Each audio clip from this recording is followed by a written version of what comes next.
Avec cette vidéo, on se propose de répondre à la question suivante. Quel réactif doit-on utiliser pour prouver la présence de sucre dans un fruit? Tout d'abord, nous allons réaliser une expérience préliminaire. Nous utilisons un tube à essai maintenu par une pince en bois et nous versons quelques millilitres d'eau distillée. Nous versons ensuite quelques millilitres d'une solution de liqueur de Fehling.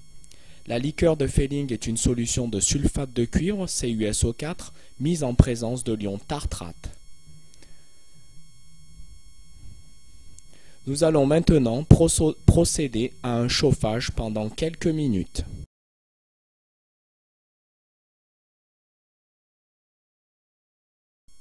Nous nous retrouvons quelques minutes plus tard. Le contenu du tube à essai est monté en température, si bien que la liqueur de Fehling avec l'eau distillée rentre en ébullition. Nous voyons ici les bulles à l'intérieur du tube à essai.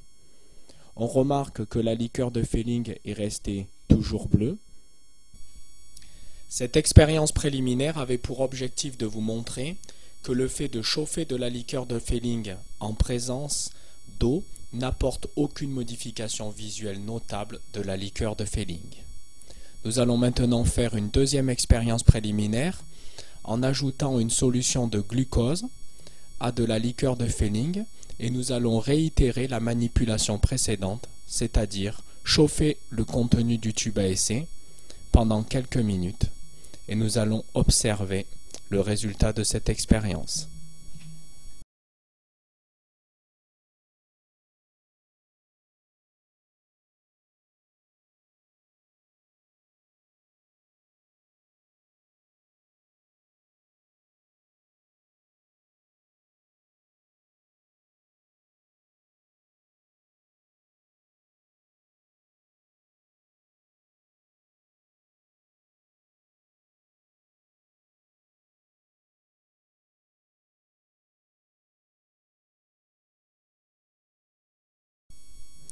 On commence à déceler visuellement une modification de couleur.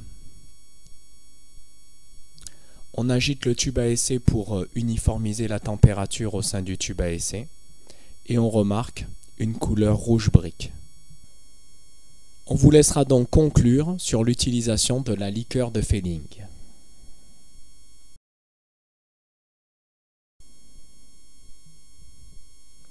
On en vient donc à l'expérience qui nous intéresse, c'est-à-dire à savoir si la pomme contient des sucres. Nous allons donc certainement utiliser la liqueur de Fehling. Donc pour cela, nous découpons plusieurs petits morceaux de pommes que nous introduisons dans un tube à essai.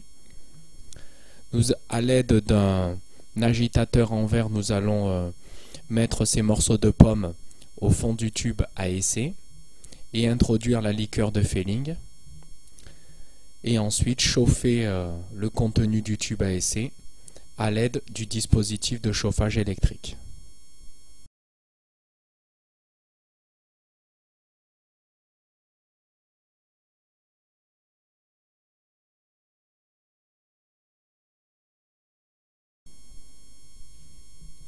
Jusqu'à présent, nous n'avons pas eu l'occasion de vous donner les consignes de sécurité qu'il est convenable de respecter lorsqu'on utilise le dispositif de chauffage électrique. Donc il convient déjà de manipuler debout pour la simple raison que si jamais il y a un danger, on se déplace plus facilement sur ses jambes que lorsqu'on est assis sur un tabouret.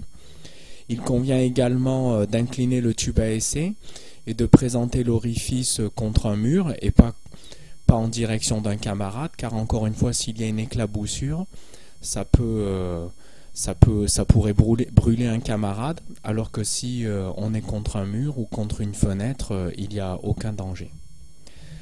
Pour en revenir donc à notre expérience, vous remarquez déjà qu'il y a une modification de couleur au sein du tube à essai.